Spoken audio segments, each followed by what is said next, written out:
Estamos de volta. Uma reforma para o Brasil proposta pelo povo. Esse é o assunto de hoje no Melhor e Mais Justo. Estão aqui comigo para essa importante conversa Mariana Dias, diretora de Relações Internacionais da UNE, e Francisco Fonseca, cientista político da Fundação Getúlio Vargas e da PUC São Paulo. A participação cidadã na política nacional está prevista no artigo 1º da Constituição Federal. Apesar de avanços em instrumentos oficiais de participação, como os conselhos tripartites, audiências públicas, câmaras deliberativas, alguns canais de diálogo entre gestão pública e sociedade que estão previstos, grande parte deles, nesse momento, encontram-se bloqueados. E eu estava dizendo, no primeiro bloco, que as mudanças propostas nesse último ano e a falta de diálogo como estratégia, inclusive, para que essas mudanças possam avançar no Congresso Nacional, no Executivo Nacional, passam não apenas pela reforma de alguns pontos de interesse do mercado, por exemplo, mas por uma reforma mais profunda do modelo de Estado brasileiro, né? Mariana tinha falado disso e eu tinha prometido dar a palavra para o Francisco para ele também poder falar sobre isso. E abrimos o segundo bloco assim, devolvendo a palavra para você, Francisco. Perfeito. Bom, primeiro que eu acho que essa é uma questão crucial. Absolutamente crucial. De fato, quando se deu o golpe no Brasil, né, no passado, lembrando que houve todo um processo de conspiração, de desestabilização que chegou até o golpe, havia e há um projeto por trás, né? Esse projeto encontra algumas instituições por trás. Uma delas se chama Instituto Millennium, né, que tem braços na universidade. Tá? Se você olhar o Departamento de Economia da PUC do Rio de Janeiro, lá eu encontro a teorização neoliberal no Brasil. Uhum. Lá eu encontro figuras que estão no Instituto Millennium, no PSDB, Armínio Fraga. Vou dar um exemplo, né? Há vários que estão no chamado governo Temer, né? Não há um governo Temer, né? Aquilo que usurpa não pode ser um governo. Mas no chamado governo Temer você vai encontrar figuras que transitam do Instituto Millennium, Departamento de Economia da PUC do Rio de Janeiro, né, que transitam por instituições internacionais. O que é o MBL? Né? São rede de financiamentos. Isso não é espontâneo. Não tem nenhum espontaneísmo nisso. Né? Uma rede de financiamento internacional cujo objetivo, né, é estabelecer um novo projeto. Então tem um projeto. Desestabilizar as democracias. Exatamente. E estabelecer um novo projeto. Exatamente. Há um novo projeto. Este novo projeto, novo entre aspas, né? Evidente, novo porque está derrubando, golpeando o que estava vigente, que foi eleito. Então, este projeto jamais será, como a Mariana falou agora há pouco, vitorioso numa eleição. Não importa quem seja o candidato. Eu vou acabar com a Previdência. Eu vou fazer mulher grávida trabalhar em locais insalubres. Não é isso? Proposta trabalhista? Eu vou criar o contrato intermitente. Você fica sem ganhar nada à disposição do seu patrão a qualquer hora do dia ou da noite. Exatamente. Né? O horário de trabalho, o almoço é negociado, 15 minutos para um... Quer dizer, evidentemente que uma agenda dessa não vai... Terceirização generalizada. Exatamente. Assim por diante, restrito. Né? Rigorosamente, tudo o que está sendo aprovado, né, pelos golpistas do Executivo e do Legislativo vão nessa direção. Jamais ganhariam uma única eleição. Então, o projeto sabia disso. Os seus líderes sabiam disso. Que só poderia ocorrer por meio não eleitoral. E aí achou-se uma pérola, né? Como Tuto se referiu agora há pouco, a chamada pedalada fiscal, que é uma conversa, um nome midiático, algo que todos os ex-presidentes, todos os governadores, todos os prefeitos fizeram e fazem, né? Ou seja, que são manobras fiscais. Nada mais do que isso. Manobras contábeis. Uhum. Né? E remanejamentos. E remanejamentos que são naturais e que não tem absolutamente nada de crime de responsabilidade. Então, tinha que ter um pretexto. Achou-se um. Se não fosse esse, seria outro. Né? Então, para tirar a presidenta Dilma. Para tirar a presidenta Dilma. Foi, mas tinha um segundo pretexto, né, que acabou colando. Eles vêm tentando desde 2006, pelo menos, com o mensalão, etc., que era a ideia de você criar uma grande bandeira nacional de moralização que veio finalmente com a corrupção e com a Lava Jato, exato, né? O exato. combate à corrupção. Exato. A única coisa é que aqueles que dizem combater a corrupção, Aécio Neves, né? Michel Temer. Então, acho que aqueles que dizem combater a corrupção estão enlameados até a medula. Né? Então, embora este argumento tenha sido invocado, ele não cola. Né? Ele não cola. Bem, mas onde eu quero chegar é que acho que você tem a pergunta é excelente, porque isto tudo implica um novo modelo de Estado. E isto não é uma questão só brasileira. O capitalismo contemporâneo, que nós chamamos genericamente de capitalismo flexível, né?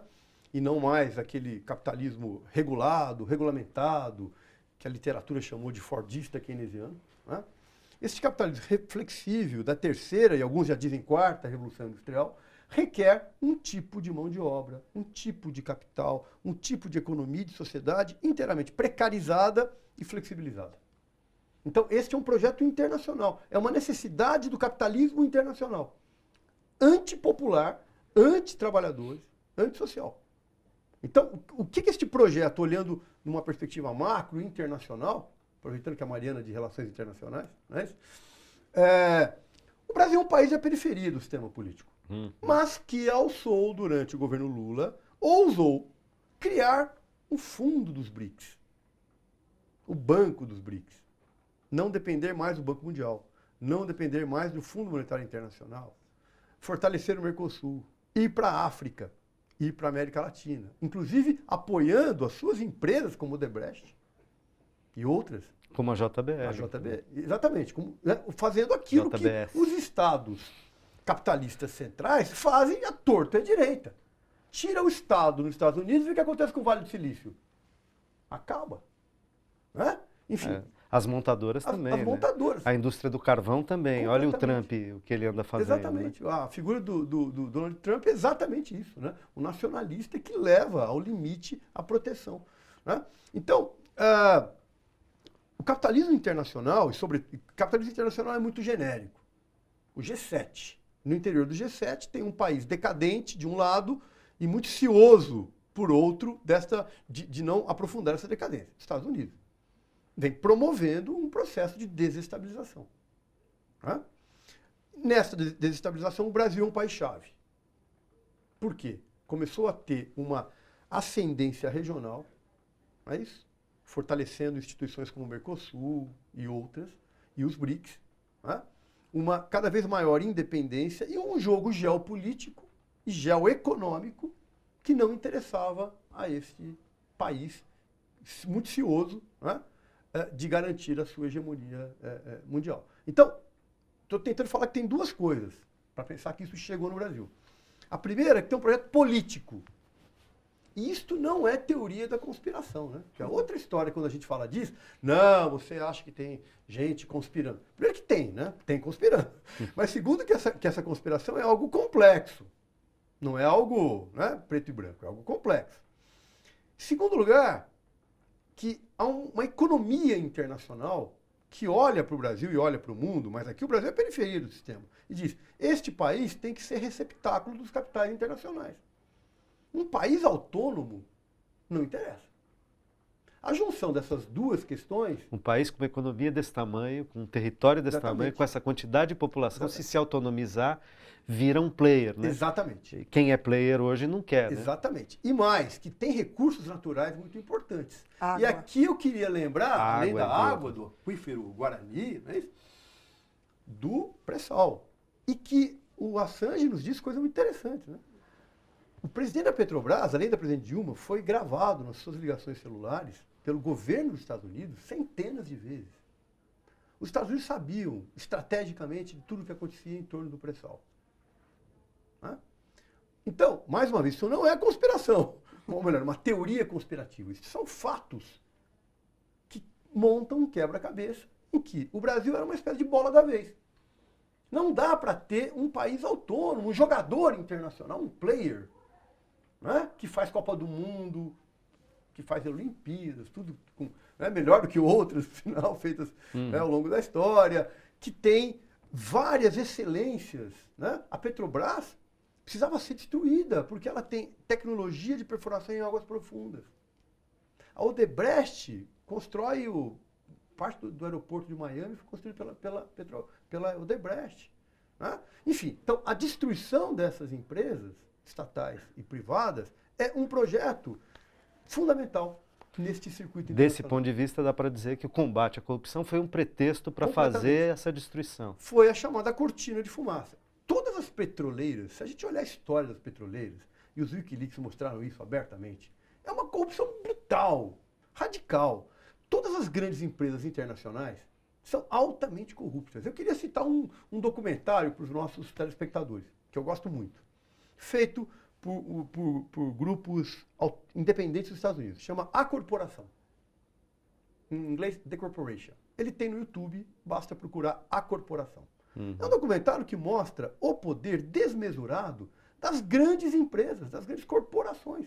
E este poder desmesurado passa pela corrupção, por comprar pessoas, por comprar juízes, por desestabilizar governos. Corrupção em vários sentidos. Então eu recomendo fortemente que os nossos telespectadores, caso não conheçam, assistam esse filme chamado A Corporação, entre outros tantos, né, que mostram isso. Então, para finalizar, este projeto, né, ele chega ao Brasil. Ele está conectado porque o Brasil se desnacionalizou, vem se desnacionalizando. Né? E aí o Instituto Milênio, a PUC do Rio de Janeiro, o Departamento de Economia, é isso? Reiterando o que eu havia falar. Entre tantas outras, né, encontram importantes, digamos assim, receptáculos, e que chega no PSDB. O PSDB não é apenas um partido golpista que não respeita a Constituição. O PSDB é um partido neoliberal, convictamente neoliberal. Tanto isso é verdade que o Aécio Neves, antes das eleições, dizia: se eu for eleito, meu ministro da Economia, Armínio Fraga. Né? Armínio Fraga é a figura do neoliberalismo, né? Talvez a mais, talvez deste momento, emblemática no Brasil. Então, se o Malan foi no período do Fernando Henrique, o Armínio Fraga depois dele. Né? Ambos do mesmo grupo político. Exatamente. Do mesmo grupo acadêmico, inclusive. Exatamente. Então, há um novo projeto. E quem lê um projeto do PMDB chamado Uma Ponte para o Futuro, né, é exatamente isso. Inclusive, neste projeto, logo no início, né, o PMDB diz o seguinte: faremos as, entre aspas, reformas, mesmo com maioria circunstancial. Então eles sabiam o que eles estavam fazendo. Então é um novo projeto de país. Só que é um projeto de país para as elites. Antissocial, antipopular, e eu diria mais, e aqui eu vou citar a ONU, a Unesco, anticivilizatório. Né? Ele abole os direitos mais elementares, né, de uma sociedade que se quer minimamente civilizada na relação capital-trabalho, nas gerações futuras. Então eu acho que, de fato, nós temos uma luta que não é apenas com o Temer, com o PSDB, com o MDB, o PMDB. É uma luta que tem forças internacionais por trás. E, portanto, o tamanho dessa luta, né, é algo que nós temos que pensar. E, portanto, temos sim que ter conexões internacionais também. O Sindicato da América Latina, o sindicato, né, a Organização Mundial do Trabalho, dos estudantes. É isso? Nós temos que ter também apoios internacionais. Portanto, denunciar o golpe internacionalmente é uma tarefa permanente para termos também apoios internacionais. E voltando aqui ao plano de emergência, embora vocês tenham feito uma análise sobre essa questão dos projetos de nação e dos projetos políticos e econômicos que estão colocados globalmente, né, eu diria, por esse mundo financeirizado, etc., é impressionante e a gente precisa tomar cuidado e pensar neles e contextualizar, portanto, as questões nacionais, locais, em relação a essas grandes questões que estão colocadas para o nosso tempo, para o século XXI e que nós vamos ter que enfrentar, não vai haver saída. Né? Mas ela se efetua, né, esses projetos se efetuam, inclusive, no mais... eles não são grandes abstrações, né? Eles se efetuam ali no mais res do nosso cotidiano, no mais próximo do nosso cotidiano. No plano de emergência, por exemplo, ao apontar a defesa do Sistema Único de Saúde, no campo da saúde, ao apontar a defesa de uma educação pública de qualidade, nós estamos falando disso. Né? Dizer, olha, se a gente perder o pouco que a gente conseguiu conquistar em termos de ter uma saúde para a população inteira, quer dizer, a saúde ser considerada um direito. Se a gente perder o pouco que a gente conseguiu avançar do ponto de vista da organização e da conquista do acesso, ainda digamos, pouco qualificado da nossa educação, das nossas escolas, desde o ensino básico até a universidade, mas a gente vinha andando, né, num caminho de ampliar fortemente o acesso para camadas que sempre tiveram fora da universidade brasileira. Se a gente perder isso, eles estarão muito mais próximos de realizar essas mudanças estruturais dos estados nacionais nesse mundo globalizado, nesse momento e nessa agenda que aponta para esse, que eu vou chamar aqui, tomar a liberdade de chamar de um certo ultraliberalismo, não é mais um neoliberalismo, é um ultraliberalismo, né? Que pensa o mundo para 1% do planeta. É para isso que ele pensa. E todo o resto virá servo desse projeto, né? Estamos falando de um mundo financiarizado, onde a questão da terra virou finança, né? Virou dívida infinita para quem vai ter, para o trabalhador ter sua casa, onde a educação está desnacionalizada e virou dívida, né? Os americanos já há muito tempo guardam a vida inteira para poder pagar a universidade para os seus filhos. No Brasil, a gente, se bobear, a gente caminha para isso, onde a saúde é mercadoria, não é direito. Então aí as grandes indústrias de medicamentos, estão aí as grandes corporações da biomedicina mostrando isso, que se a gente bobear, sequer possibilidade de saúde a gente terá, né? Embora o SUS tenha que avançar muito, ele trouxe conquistas importantíssimas nos últimos 30 anos e perder isso é perder a dignidade mínima para poder enfrentar um projeto político e econômico como esse que os nossos convidados estão desenhando aqui. Então, queria saber também, no plano, essas defesas do SUS, da educação pública, elas são estratégicas e foram discutidas como? Pelas entidades que consignam, né, esse plano. Questões relacionadas à educação, à saúde, à moradia, à reforma agrária, aos direitos humanos, que são questões também que aparecem no nosso plano, aparecem com prioridade também, porque este plano precisa estar a serviço do cotidiano da população também.